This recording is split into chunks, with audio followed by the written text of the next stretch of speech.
जय हिंद दोस्तों।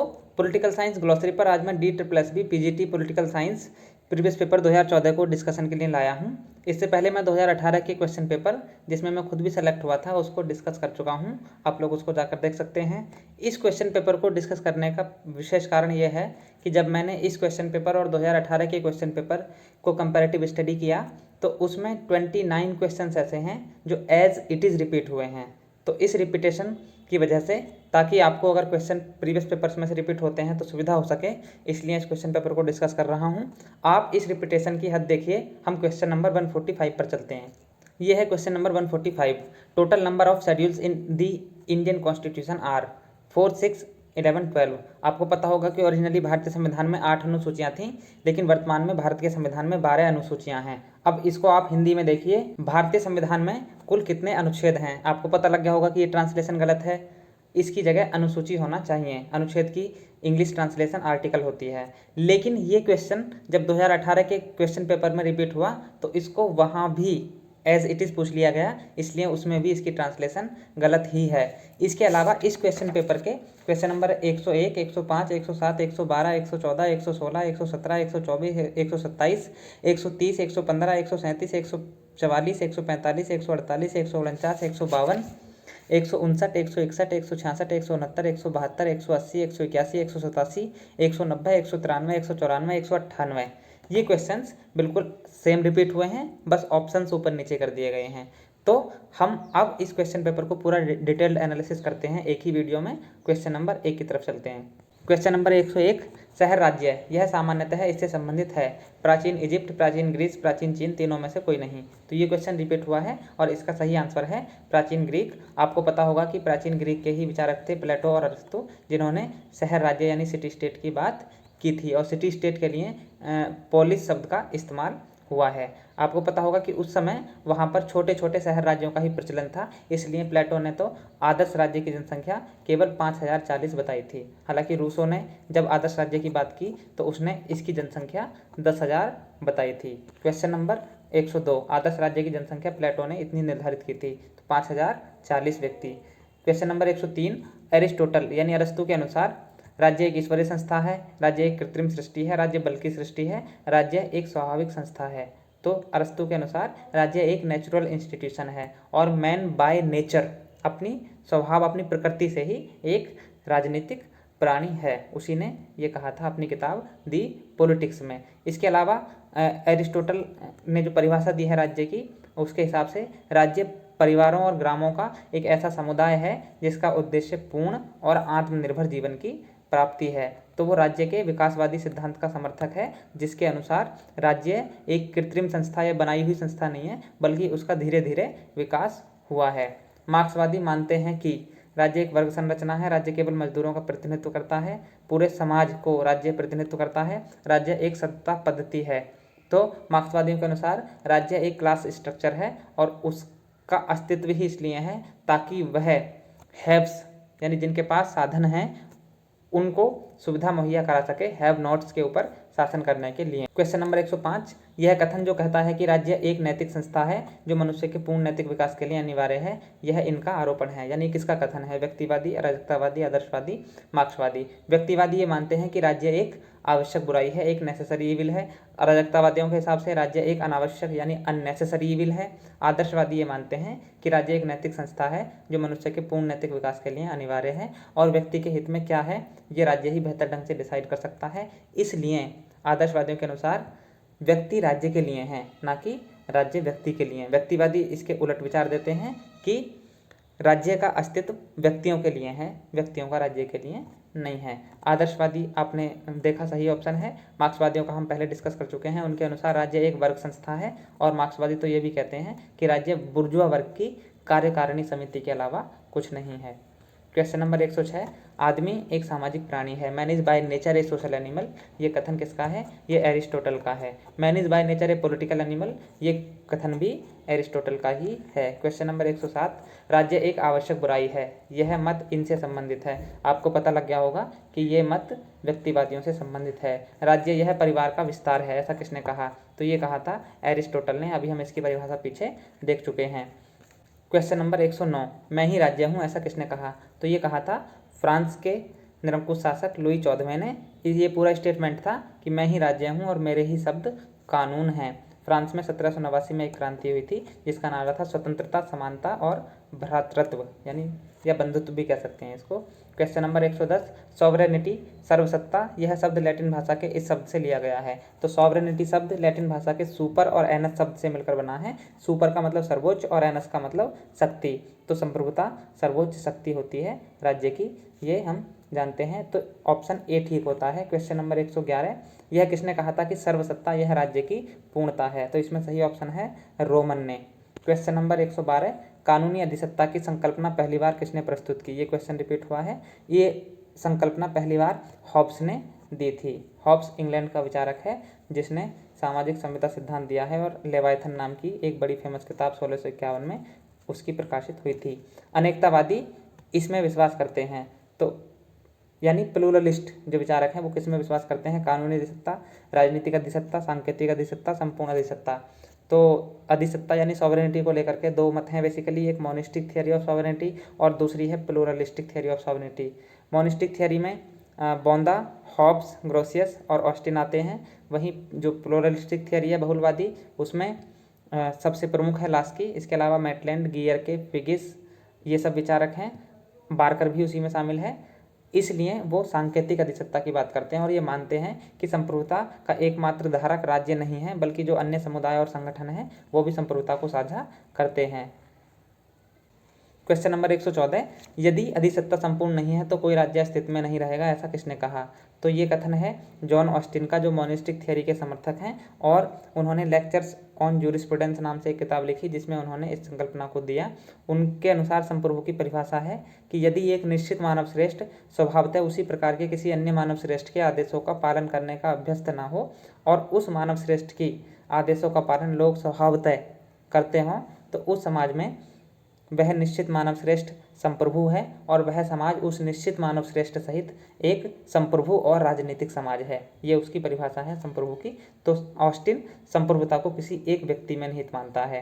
Question number 115, Bharat में कानूनी अधिसत्ता इसके अधीन है? भारत में लीगल सॉवरेनिटी संसद के पास है।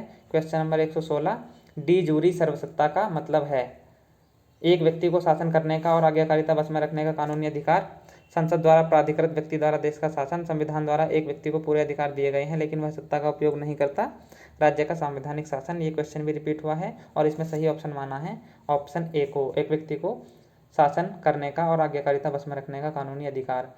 क्वेश्चन नंबर 117, लोकतांत्रिक प्रणाली की सरकार में लोक अधिसत्ता इनमें रहती है? तो आपको पता होगा कि डेमोक्रेटिक सिस्टम में सॉवरेनिटी पीपल यानी लोगों के पास रहती है। भारत के संविधान की उद्देशिका भी कहती है कि हम भारत के लोग डैश डैश डैश इस संविधान को अंगीकृत, अधिनियमित और आत्मार्पित करते हैं।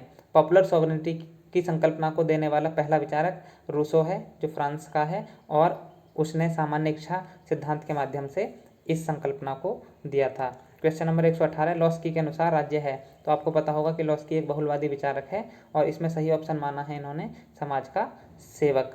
क्वेश्चन नंबर 119, आधुनिक समय में बल सिद्धांत के बलिष्ठ समर्थक थे हिटलर, जो जर्मनी के एक तानाशाह शासक थे और नाजीवादी थे। क्वेश्चन नंबर 120, मात्रक सिद्धांत यानी मैट्रियार्कल थियरी के अनुसार परिवार का प्रमुख था? तो मैट्रियार्कल थियरी की ये मान्यता है कि परिवार की सबसे बुजुर्ग या बड़ी महिला सदस्य परिवार की प्रमुख होती है। क्वेश्चन नंबर 121, सामाजिक अनुबंध यानी सोशल कॉन्ट्रैक्ट सिद्धांत के 3 प्रमुख प्रतिपादक थे? ये एक कॉमन क्वेश्चन है। Hobbes, Locke, Rousseau. Hobbes Locke England के निवासी हैं, रूसो फ्रांस का निवासी है। क्वेश्चन नंबर 122, सामाजिक अनुबंध सिद्धांत इस पर आधारित है? आपको पता होगा कि सामाजिक अनुबंध सिद्धांत उससे पूर्व प्रचलित राज्य की उत्पत्ति से संबंधित दैवीय सिद्धांत की प्रतिक्रिया के रूप में आया था। दैवीय सिद्धांत जहाँ ये मानता है कि राज्य एक दैवीय संस्था है जिसको ईश्वर ने स्वयं बनाया है, इसलिए राजाओं की आज्ञाओं का पालन करना उसी प्रकार से करना चाहिए जिस प्रकार से हम ईश्वर की आज्ञाओं का पालन करते हैं, और राजा की जो आदेश हैं उनका उल्लंघन ईश्वर के आदेशों का उल्लंघन जैसा है। लेकिन सामाजिक अनुबंध सिद्धांत ने एक नई मान्यता दी और उसने कहा कि राज्य कोई दैवीय संस्था नहीं है, बल्कि ये मानव निर्मित संस्था है जिसको मनुष्यों ने अपने हित के लिए बनाया है। इसलिए राज्य व्यक्ति के लिए है, व्यक्ति राज्य के लिए नहीं है, और ये मत व्यक्तिवाद से संबंधित है। क्वेश्चन नंबर 123, सामाजिक अनुबंध सिद्धांत इससे संबंधित है? राज्य का स्वरूप, राज्य का कार्य, राज्य का उद्देश्य, राज्य का मूल। तो सामाजिक अनुबंध सिद्धांत बेसिकली ओरिजिन ऑफ स्टेट, राज्य अस्तित्व में कैसे आता, राज्य बना कैसे है, इससे संबंधित है। ऑप्शन डी सही है।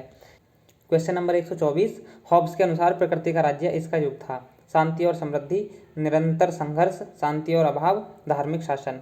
आपको पता होगा कि तीनों ही विचारकों ने प्राकृतिक अवस्था, स्टेट ऑफ नेचर की बात की है और तीनों ने अलग अलग मत दिया है। हॉब्स के अनुसार मानव स्वभाव एकांगी, दीनहीन, दरिद्र और पाशविक है, इसलिए आप अनुमान लगा सकते हैं कि जहाँ पर लोग ऐसे हों वहाँ पर अवस्था कैसी होगी, तो वो म्यूचुअल वॉर, निरंतर संघर्ष की अवस्था है हॉब्स के हिसाब से। क्वेश्चन नंबर 125, लॉक के अनुसार प्रकृति के राज्य के लोग केवल इसका उपभोग करते थे। तो प्राकृतिक अवस्था में हॉब्स ने प्राकृतिक अधिकारों की बात की है और 3 प्राकृतिक अधिकारों को उसने बताया है, जीवन, स्वतंत्रता और संपत्ति का अधिकार। संपत्ति का अधिकार उदारवाद के मूल में है और वह निजी संपत्ति की वकालत करता है।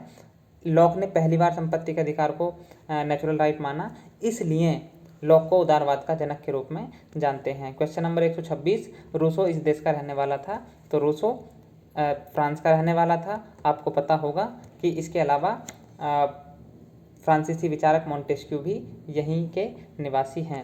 क्वेश्चन नंबर 127, आदमी जन्म के वक्त आज़ाद है और बाद में हर जगह जंजीरों में जकड़ा रहता है। Man is born free but everywhere he is in change. 1762 की एक किताब है रूसो की, उसमें उसने इस वाक्य को कहा है। क्वेश्चन नंबर 128, आधुनिक राज्य को ऐसे वर्णित करते हैं।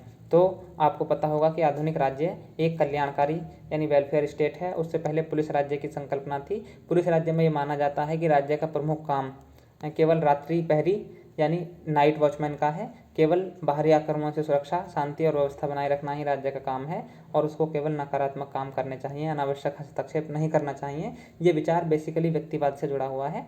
लेकिन आपको पता होगा कि वर्तमान में राज्य ने बहुत अधिक कार्यों को अपने हाथ में ले लिया है और ये 1942-43 की एक रिपोर्ट है, ब्रिटेन में प्रकाशित हुई बेवरिज रिपोर्ट।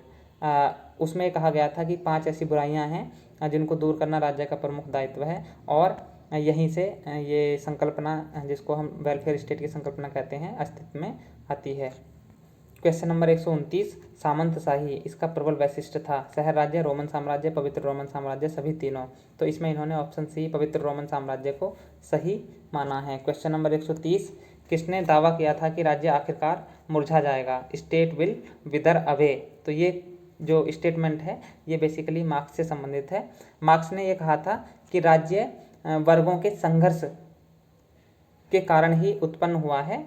एक वर्ग जो हैव्स हैं, जिनके पास सारे संसाधन हैं, जिनको अलग अलग युगों में अलग अलग नाम से जाना जाता है, वो संख्या में कम होता है और वह दूसरे यानी हैव नॉट्स जो हैं, जिनके पास संसाधन नहीं हैं और जो संख्या में ज़्यादा हैं, तो कम संख्या वालों ने बड़ी संख्या पर अपना प्रभुत्व जमाए रखने के लिए राज्य को बनाया है। इसलिए राज्य बुर्जुआ वर्ग की कार्यकारिणी समिति है और चूंकि ये वर्ग संघर्ष की उत्पत्ति है, इसलिए साम्यवादी अवस्था में जब कोई वर्ग नहीं रह जाएगा तो राज्य का भी कोई काम नहीं रह जाएगा, इसलिए राज्य धीरे धीरे विलुप्त हो जाएगा। साम्यवादी अवस्था को हम वर्ग विहीन और राज्य विहीन अवस्था के रूप में जानते हैं। तो ये स्टेटमेंट है कार्ल मार्क्स का। क्वेश्चन नंबर 131, किसने कहा था कि राज्य एक मशीन से बढ़कर कुछ नहीं है? Marks, Lenin, Stalin, Angeles. तो ये स्टेटमेंट है एंजिल्स का। एंजिल्स मार्क्स का फ्रेंड है और उसके साथ ही उसने काफ़ी सारी किताबों की रचना की है। क्वेश्चन नंबर 132, मार्क्स सिद्धांत इसका समर्थन करता है? पूंजीवाद, साम्यवाद, सामंतवाद, सांप्रदायिकता। तो मार्क्सवादी जो चिंतन है वो बेसिकली कम्युनिज्म का समर्थन करता है, साम्यवादी अवस्था का समर्थन करता है। साम्यवाद मैंने कहा कि वर्ग विहीन और राज्य विहीन अवस्था है। क्वेश्चन नंबर 133, अधिशेष मूल्य, अतिरिक्त मूल्य, सरप्लस वैल्यू का मतलब है अत्यधिक मूल्य, अल्प मूल्य, उच्च मुनाफा, बिक्री प्राप्ति और वेतन का अंतर। तो ये ऑप्शन डी सही है इसमें और अतिरिक्त मूल्य का सिद्धांत मार्क्स से संबंधित है। क्वेश्चन नंबर 134, संसद और संविधान इसके उपकरण है? तो ये कानूनी न्याय, लीगल जस्टिस के उपकरण है। यद्यपि भारतीय संविधान की उद्देशिका में सामाजिक, आर्थिक और राजनीतिक न्याय की बात की गई है। क्वेश्चन नंबर 135, संविधान है तो constitution is the fundamental law of the land, वो देश का मूलभूत कानून होता है। क्वेश्चन नंबर 136, भारतीय संविधान को किसने अधिनियम बनाया? डॉक्टर BR अम्बेडकर, जवाहरलाल नेहरू, महात्मा गांधी, संविधान सभा। तो आपको पता होगा भारत की संविधान सभा ने भारत के संविधान को बनाया है, उसको इनेक्ट किया है। यद्यपि डॉक्टर बी.आर. अम्बेडकर को जो 29 अगस्त 1947 को बनी प्रारूप समिति, जिसमें 7 सदस्य थे, उसके अध्यक्ष थे और संविधान के निर्माण में उनकी बहुत महत्वपूर्ण भूमिका थी, इसलिए उनको संविधान के शिल्पी के भी रूप में जानते हैं। लेकिन यदि ये क्वेश्चन पूछा जाए कि इस भारतीय संविधान को किसने बनाया और उसमें संविधान सभा ऑप्शन हो, तो आप संविधान सभा को ही ठीक करेंगे, जिसमें ओरिजिनली 389 मेंबर थे, लेकिन जिस दिन संविधान बनकर तैयार हुआ और उस पर साइन हुए तो उस दिन केवल 284 मेंबर्स के साइन उस पर हुए थे। ये क्वेश्चन पूछा जाता है। क्वेश्चन नंबर 137, कौन सी योजना के प्रस्ताव से संविधान सभा की स्थापना हुई थी, उसका गठन हुआ था? तो भारतीय संविधान सभा का गठन हुआ था कैबिनेट मिशन प्लान के अंतर्गत। इसमें ब्रिटिश कैबिनेट के 3 मंत्री शामिल थे, इसलिए इसको मंत्रिमंडल मिशन या कैबिनेट मिशन के नाम से भी जानते हैं। क्वेश्चन नंबर 138, भारत का संविधान है सख्त, लचीला, बहुत सख्त, अंशतः सख्त और अंशतः लचीला?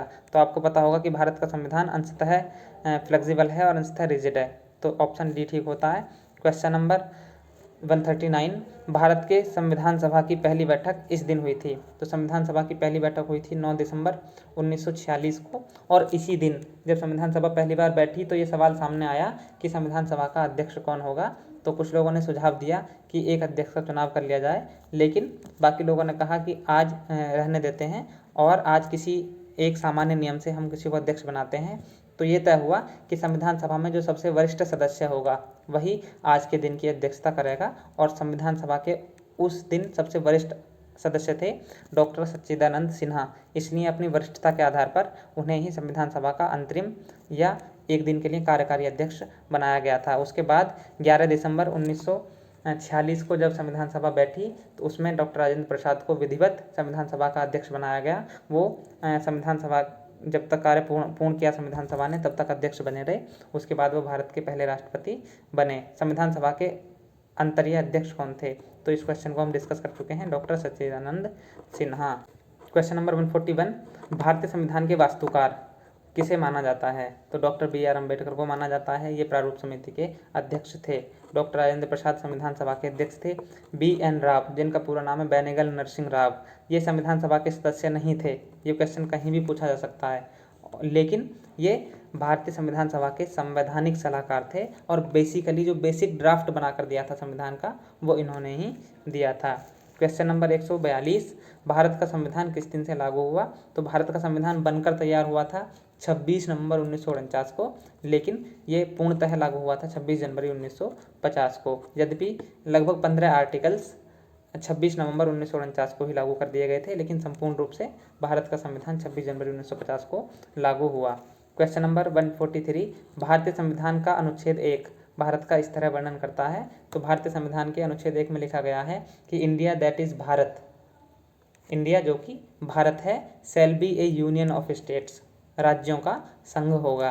तो ऑप्शन डी ठीक होता है। और बेसिकली इसके दो मतलब हैं। पहला ये कि भारत का संघ यानी यूनियन ऑफ इंडिया जो है वो राज्यों के मध्य किसी समझौते का या करार का परिणाम नहीं है, और चूंकि ये किसी समझौते या करार का परिणाम नहीं है, राज्यों ने अपनी स्वेच्छा से विलय पत्र यानी इंस्ट्रूमेंट ऑफ एक्सेशन पर साइन कर इसमें विलय किया है, इसलिए इसकी जो इकाइयां हैं संघ की, यूपी, एमपी, बिहार, छत्तीसगढ़ जो भी हैं, वो संघ से अलग नहीं हो सकती, और यही बात भारतीय संघ को अमेरिकी संघ से अलग बनाती है। क्वेश्चन नंबर 144, निम्न में से किसे संविधान का हिस्सा नहीं माना जाता? तो भारतीय संविधान में प्रस्तावना भी है। सबसे पहले संविधान को खोलेंगे तो प्रस्तावना ही देखने को मिलेगी। ओरिजिनली इसमें 85 शब्द थे, लेकिन बाद में 42वें संविधान संशोधन जो प्रस्तावना में अभी तक का एकमात्र संशोधन है, उसके माध्यम से 3 शब्द क्रम से जोड़े गए, समाजवादी, पंथ निरपेक्ष और अखंडता, इसलिए अब इसमें 88 शब्द हो गए हैं। मूलभूत अधिकार भारतीय संविधान के भाग 3 में है, आर्टिकल 12 से 35 तक। मूलभूत कर्तव्य 42वें संविधान संशोधन अधिनियम 1976 के द्वारा जोड़े गए थे स्वर्ण सिंह समिति की सिफारिश के आधार पर। उस समय 10 थे जो सोवियत संघ के संविधान से प्रभावित थे, लेकिन बाद में 86वें संविधान संशोधन अधिनियम 2002 के द्वारा एक और मौलिक कर्तव्य, जिसमें ये कहा गया था कि 6 से 14 वर्ष के बच्चे को शिक्षा दिलाना, वो माँ बाप हों या संरक्षक हों, उनका मूलभूत कर्तव्य है, ये उसमें कहा गया था। तो अब कुल मिलाकर मौलिक कर्तव्य फंडामेंटल ड्यूटीज़ की संख्या हो गई है 11, जो भारतीय संविधान के भाग 4A आर्टिकल 51 क में है। तो दबाव गुट यानी प्रेशर ग्रुप्स का कहीं भी संविधान में जिक्र नहीं है। क्वेश्चन नंबर 145, इसको हम डिस्कस कर चुके हैं शुरुआत में ही। भारतीय संविधान में कुल कितने अनुच्छेद हैं? तो ये शेड्यूल शब्द है, यानी कितनी अनुसूचियां हैं? 12 अनुसूचियां हैं। ओरिजिनली भारत के संविधान में 8 अनुसूचियां थीं। पहले संविधान संशोधन के द्वारा 1951 में हुआ, उसके द्वारा 9वीं अनुसूची जोड़ी गई जो भूमि सुधार से संबंधित है। फिर 52वां संविधान संशोधन अधिनियम 1985 के द्वारा जोड़ी गई 10वीं अनुसूची जो दल बदल निषेध से संबंधित है। 73वां संविधान संशोधन अधिनियम 1992 जो 24 अप्रैल 1993 को लागू हुआ, उसके द्वारा 29 विषय पंचायती राज के जोड़े गए 11वीं अनुसूची में। अनुसूची 12 जोड़ी गई 74वें संविधान संशोधन अधिनियम 1992 जो 1 जून 1993 से लागू हुआ, और उसमें जो शहरी स्थानीय निकाय हैं उनके 18 विषयों का उल्लेख किया गया है। इस तरह से भारतीय संविधान में अब अनुसूचियों की संख्या हो गई है 12। भारत के वर्तमान उपराष्ट्रपति कौन हैं? आपको पता होगा कि जिस समय क्वेश्चन पूछा गया है वो डॉक्टर हामिद अंसारी उस समय उपराष्ट्रपति थे। वर्तमान में वेंकैया नायडू भारत के उपराष्ट्रपति हैं। उपराष्ट्रपति का चुनाव संसद के दोनों सदनों के सभी सदस्य मिलकर करते हैं, लेकिन यदि उपराष्ट्रपति को उसके पद से हटाया जाना हो तो उसका प्रस्ताव राज्यसभा में ही शुरू हो सकता है। क्वेश्चन नंबर 147, भारत के नागरिक कुल कितने मूलभूत अधिकार का उपयोग करते हैं? 5, 6, 7, 8। ओरिजिनली भारतीय संविधान में 7 मौलिक अधिकार दिए गए थे, लेकिन 44वें संविधान संशोधन अधिनियम 1978 जो 1979 में लागू हुआ, उसके द्वारा संपत्ति का अधिकार जो आर्टिकल 19(1)(f) और आर्टिकल 31 में था, उसको मौलिक अधिकारों की सूची से हटा दिया गया है। अब उसको भारतीय संविधान के ही आर्टिकल 300(a) में लिख दिया गया है। अब वर्तमान में मौलिक अधिकारों की संख्या 6 हो गई है। क्वेश्चन नंबर 148, संविधान के कौन से भाग में मूलभूत अधिकारों के बारे में जानकारी मिलती है? क्वेश्चन बहुत सिंपल है, भाग 3 में मिलती है जो आर्टिकल 12 से 35 तक है। भारतीय संविधान के आर्टिकल 12 में राज्य की परिभाषा दी गई है जो भाग 3 और भाग 4 पर लागू होती है। क्वेश्चन नंबर 149, हर वर्ष मानवाधिकार दिवस इस दिन मनाया जाता है। आपको पता होगा कि 10 दिसंबर को मनाया जाता है। 10 दिसंबर 1948 को संयुक्त राष्ट्र संघ की महासभा ने UDHR universal declaration of human rights की थी। इस डिक्लेरेशन में 30 आर्टिकल्स हैं जिसमें मानवाधिकारों का उल्लेख किया गया है, और इन अधिकारों का जो चार्टर है इसको बनाया था एलेनोर रूजवेल्ट की अध्यक्षता में एक समिति बनी थी उसने। क्वेश्चन नंबर 150, कौन से अधिकारों को दूसरी पीढ़ी अधिकार माना जाता है? तो आर्थिक, सामाजिक और सांस्कृतिक अधिकारों को दूसरी पीढ़ी का अधिकार माना जाता है। नागरिक और राजनीतिक अधिकारों को पहली पीढ़ी का अधिकार माना जाता है। क्वेश्चन नंबर 151, मानवाधिकार का पहला विश्व सम्मेलन यहाँ हुआ था, तो वियना में ये सम्मेलन हुआ था। क्वेश्चन नंबर 152, मानवाधिकारों के पीड़ितों के लिए हॉटलाइन व्यवस्था इस प्रकार उपलब्ध है। ये क्वेश्चन भी रिपीट हुआ है, तो ये 24 घंटे उपलब्ध है। 153, जाति संहार यानी जेनोसाइड है, तो ये सामूहिक हत्या होती है। क्वेश्चन नंबर 154, भारत सरकार ने खाद्य मिलावट निवारण अधिनियम इस वर्ष पारित किया, तो ये अधिनियम पारित हुआ था 1954 में। क्वेश्चन नंबर 155, IPC का फुल फॉर्म क्या है? इसका मतलब क्या है? तो इंडियन पेनल कोड इसका फुल फॉर्म है, इंडियन पेनल कोड, यानी कि option C. Question number 156, PIL का मतलब क्या है? तो इसकी फुल फॉर्म है पब्लिक इंटरेस्ट लिटिगेशन, जनहितवाद। इसकी शुरुआत करने का श्रेय भारत में यदि हम देखें तो जस्टिस PN भगवती को है। जस्टिस कृष्ण अय्यर भी इसमें शामिल थे। 1980 के दशक में इसकी शुरुआत भारत में की गई थी ताकि जो वंचित तबके के लोग हैं उनको भी न्याय मिल सके। क्वेश्चन नंबर 157, लोक प्रशासन के पितामह कौन हैं? वुडरो विल्सन को लोक प्रशासन के पितामह के रूप में, फादर के रूप में जाना जाता है। वुडरो विल्सन अमेरिका के राष्ट्रपति भी थे। क्वेश्चन नंबर 158, पोस्ट कॉर्ब शब्द किसने गढ़ा? तो ये गढ़ा था लूथर गुलिक ने, बहुत फेमस शब्द है, आप इसको याद रखिएगा। क्वेश्चन नंबर 159, अर्थशास्त्र के लेखक कौन है? अर्थशास्त्र के लेखक हैं कौटिल्य, जो प्राचीन भारत के राजनीतिक विचारक हैं, और वो चंद्रगुप्त मौर्य के दरबार में उसके प्रधानमंत्री भी थे। कौटिल्य ने जो अर्थशास्त्र लिखा है वो बेसिकली दंड नीति और राजनीति से संबंधित है। ये क्वेश्चन पूछा जाता है। स्पष्ट लोकतंत्र, डायरेक्ट डेमोक्रेसी यहाँ पाई जाती है। तो डायरेक्ट डेमोक्रेसी की कुछ इंस्टीट्यूशंस जिसमें रेफरेंडम है, प्लेबिसाइट है, रिकॉल है, ये अभी भी स्विट्जरलैंड में उसके कुछ कैंटन्स में पाई जाती हैं। क्वेश्चन नंबर 161, पोलिस शब्द का मतलब निम्न में से क्या है? तो पोलिस सिटी स्टेट का पर्याय है, यानी शहर राज्य का, और ये संकल्पना प्राचीन यूनान से जुड़ी हुई है। क्वेश्चन नंबर 162, राजनीति विज्ञान इसकी शाखा है? तो राजनीति विज्ञान समाज विज्ञान की एक शाखा है। समाज विज्ञान में आने वाले अन्य विषय हैं अर्थशास्त्र, समाजशास्त्र, मानव विज्ञान आदि आदि। क्वेश्चन नंबर 163, महात्मा गांधी ने इस पर विश्वास किया। महात्मा गांधी ये कहते थे कि साधन भी पवित्र होने चाहिए किसी पवित्र साध्य की प्राप्ति के लिए। तो साधनों की शुद्धता पर महात्मा गांधी का विशेष बल था। इसके विपरीत मैकियावेली जैसे विचारक या कौटिल्य जैसे चिंतकों को हम देखें तो उनका ये मत होता है, जो यथार्थवादी चिंतक हैं बेसिकली, कि एंड जस्टिफाइज दी मीन्स, यानी श्रेष्ठ साध्य की प्राप्ति के लिए किसी भी प्रकार के साधनों का इस्तेमाल किया जा सकता है। गांधी इसके खिलाफ थे और वो साधनों की विशुद्धता पर बहुत अधिक बल देते थे। उनका ये मत था कि यदि किसी लक्ष्य को, किसी उद्देश्य को प्राप्त करने के साधन विशुद्ध नहीं है, वो प्योर नहीं है, तो वो लक्ष्य भी विशुद्ध नहीं हो सकता। क्वेश्चन नंबर 164, राजनीति विज्ञान इससे संबंधित है। तो राजनीति विज्ञान बहुत साफ सा दिख रहा है कि राजनीतिक सत्ता से संबंधित है। एक किताब लिखी गई थी 1936 में, power who gets what when how, और इसको लिखा था हैरोल्ड डी लासवेल ने। क्वेश्चन नंबर 165, पॉलिटिक्स किताब के लेखक कौन है? तो डी पॉलिटिकस किताब है ये, इसको लिखा था एरिस्टोटल ने। क्वेश्चन नंबर 166, निम्न में से राज्य का मूल तत्व क्या है? सर्वसत्ता, खजाना, सेना, राजा।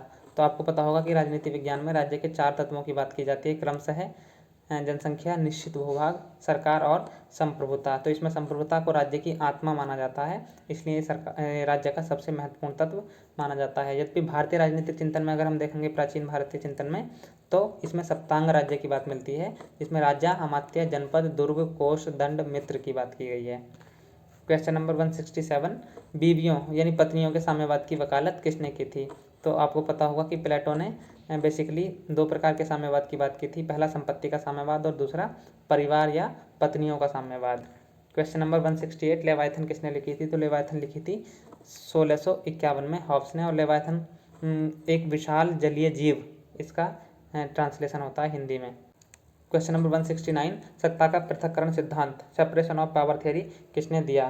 तो ये दिया था फ्रांसीसी विचारक मॉन्टेस्क्यू ने, और इसमें इसने माना था कि जो सरकार के 3 अंग हैं, व्यवस्थापिका, कार्यपालिका, न्यायपालिका, उनके बीच शक्ति का विभाजन होना चाहिए ताकि व्यक्तिगत स्वतंत्रता को सुरक्षित किया जा सके। यदि कोई भी एक अंग समस्त शक्तियों का प्रयोग करेगा तो वो कहीं ना कहीं निरंकुश हो जाएगा और व्यक्तिगत स्वतंत्रता के लिए खतरा पैदा करेगा।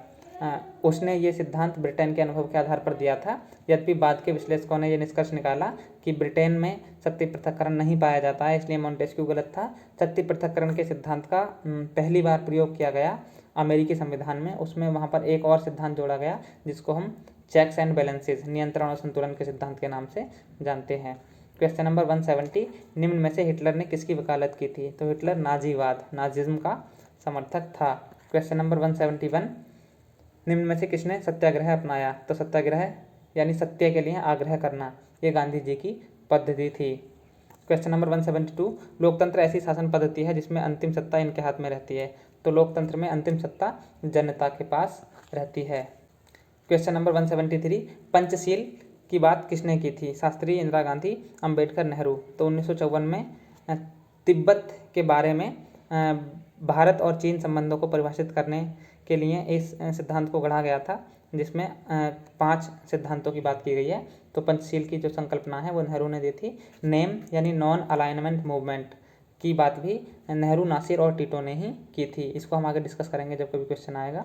क्वेश्चन नंबर 174, लाल बहादुर शास्त्री राष्ट्रीय प्रशासन अकादमी यहाँ स्थित है। इसको लवासना के नाम से भी जानते हैं शॉर्ट में, और ये मसूरी में स्थित है, जहाँ पर IAS की ट्रेनिंग होती है और इनका चयन करती है UPSC, union public service commission. IAS के लिए भर्ती एजेंसी कौन सी है? वही क्वेश्चन रिपीट हुआ है, तो UPSC यानी यूनियन पब्लिक सर्विस कमीशन है। क्वेश्चन नंबर 176, लाइन एजेंसी का कार्य है सेवा करना, कार्यान्वित करना, प्रशिक्षित करना, इनमें से कोई नहीं। तो एग्जीक्यूशन बेसिकली लाइन एजेंसी का कार्य है। 2 प्रकार की एजेंसियां बताई जाती हैं पब्लिक एडमिनिस्ट्रेशन में, पहली लाइन एजेंसी और दूसरी स्टाफ। स्टाफ बेसिकली सपोर्ट का काम करती है, लाइन एजेंसी डिसीजन मेकिंग करती है और बड़े डिसीजंस को एग्जीक्यूट भी करती है। क्वेश्चन नंबर 177, बजट की स्वीकृति के लिए जिम्मेदार कौन है? संसद, कार्यकारिणी, न्यायपालिका, राष्ट्रपति। तो बजट की स्वीकृति देती है संसद और इसको बनाया जाता है वित्त मंत्रालय के द्वारा।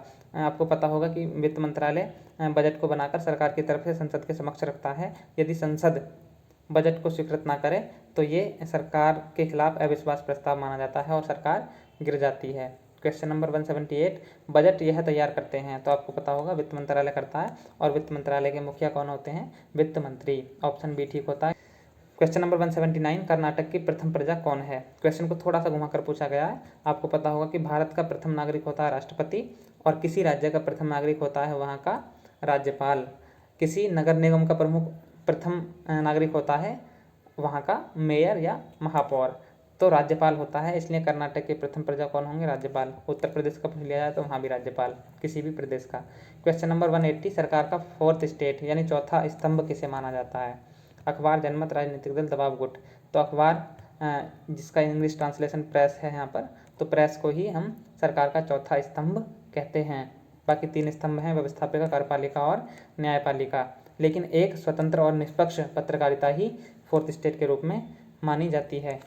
क्वेश्चन नंबर 181 रिपीटेड क्वेश्चन है, उससे पहले भी काफ़ी सारे रिपीट हुए हैं, मैं बार बार नहीं बता रहा हूँ। राजदूतों की नियुक्ति कौन करता है।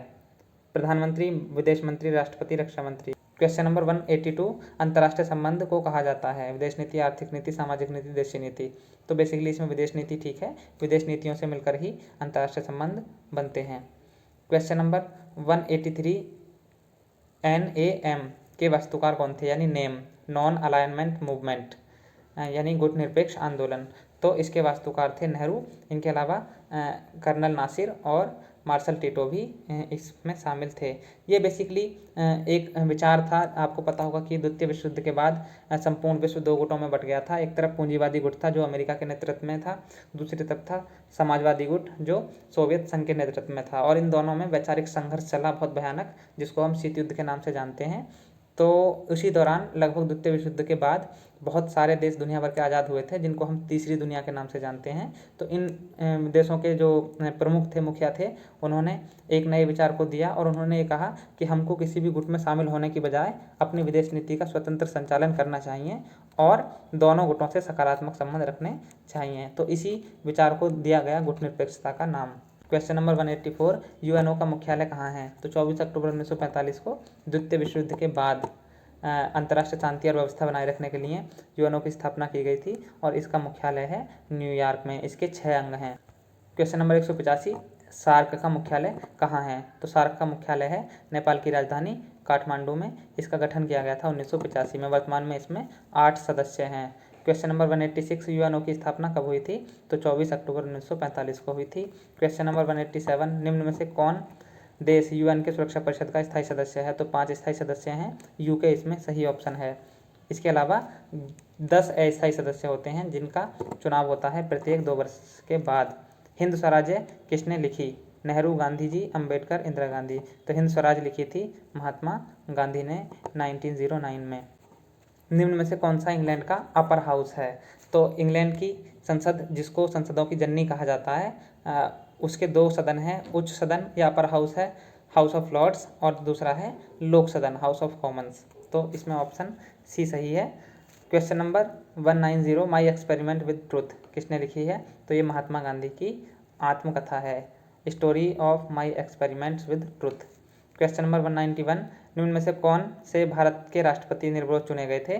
तो नीलम संजीव रेड्डी, जो पहली बार वीवी गिरी के सामने खड़े हुए थे, और इंदिरा गांधी ने वीवी गिरी का प्रत्यक्ष समर्थन करते हुए कहा था अपने सांसद और विधायकों से कि वो आत्मा की आवाज़ पर वोट दें, और इसी आत्मा की आवाज़ के कारण वीवी गिरी चुनाव जीते थे, और नीलम संजीव रेड्डी जो कांग्रेस के समर्थित उम्मीदवार थे वो चुनाव हार गए थे, लेकिन बाद में नीलम संजीव रेड्डी को निर्विरोध भारत का राष्ट्रपति चुना गया था। क्वेश्चन नंबर 192 निम्न में से कौन से परमादेश का मतलब यानी रिट का मतलब अक्षरश है आपका अधिकार क्या होता है। ये अधिकार परीक्षा से रिलेटेड है, जिसमें किसी भी पदाधिकारी से पूछता है कोर्ट कि आप इस पद पर किस अधिकार से हैं। यदि कोई पदाधिकारी इस प्रश्न का संतोषजनक उत्तर नहीं दे पाता है तो उसके पद से हटाया जा सकता है। क्वेश्चन नंबर 193 भारत में पहला नगर निगम कहाँ स्थापित किया गया था। तो ये 1687 में मद्रास में स्थापित किया गया था। क्वेश्चन नंबर 194 मंत्रिमंडल के प्रमुख कौन होते हैं। तो मंत्रिमंडल के प्रमुख प्रधानमंत्री होते हैं। क्वेश्चन नंबर 195 हु आर सूदराज यह किताब किसने लिखी। ये बेसिकली हु वर दी सूदराज किताब है जो डॉक्टर BR अम्बेडकर की है। इसके अलावा एनिहिलेशन ऑफ कास्ट इनकी एक बहुत महत्वपूर्ण किताब है। डॉक्टर अम्बेडकर ने बहुत सारी किताबों की रचना की है। UDHR का विस्तार क्या है। तो अभी मैं बात कर रहा था universal declaration of human right, इसका फुल फॉर्म है। तो ऑप्शन ए सही है। क्वेश्चन नंबर 197, मैग्ना कार्टा इस वर्ष पारित किया गया था। तो मैग्ना कार्टा, जिसको अधिकारों की दिशा में पहला कदम कहा जाता है, वो 1215 में इंग्लैंड में पारित किया गया था। क्वेश्चन नंबर 198, राष्ट्रीय मानवाधिकार आयोग की स्थापना किस वर्ष हुई? तो भारत में राष्ट्रीय मानवाधिकार आयोग की स्थापना हुई थी 1993 में। क्वेश्चन नंबर 199, राष्ट्रीय मतदाता दिवस हर वर्ष इस दिन मनाते हैं। तो 25 जनवरी को राष्ट्रीय मतदाता दिवस मनाया जाता है, क्योंकि इसी दिन भारत के निर्वाचन आयोग की स्थापना हुई थी। क्वेश्चन नंबर 200, लोकसभा के पहले अध्यक्ष कौन थे? जीवी मावलंकर, जिनका पूरा नाम था गणेश वासुदेव मावलंकर, वो लोकसभा के पहले अध्यक्ष थे। आजकल लोकसभा के अध्यक्ष हैं ओम बिरला। आपको पता होगा कि लोकसभा अध्यक्ष की दो बहुत महत्वपूर्ण शक्तियां हैं। पहला, कोई विधेयक धन विधेयक है नहीं, इसको वही परिभाषित करता है। दूसरा महत्वपूर्ण, कि जब लोकसभा में किसी विधेयक पर या किसी प्रस्ताव पर मतदान हो रहा हो और टाई हो जाए, यानी दोनों पक्ष और विपक्ष में बराबर मत हो जाएं, तो कास्टिंग वोट यानी निर्णायक मत देने का अधिकार होता है लोकसभा अध्यक्ष को। तो ये था आज की वीडियो में। उम्मीद है आपको पसंद आया होगा। यदि आप चैनल के साथ जुड़े रहना चाहते हैं तो चैनल को सब्सक्राइब कीजिए और बेल आइकन क्लिक करना मत भूलिए, ताकि वीडियो सबसे पहले आपको मिले। जय हिंद, नमस्कार।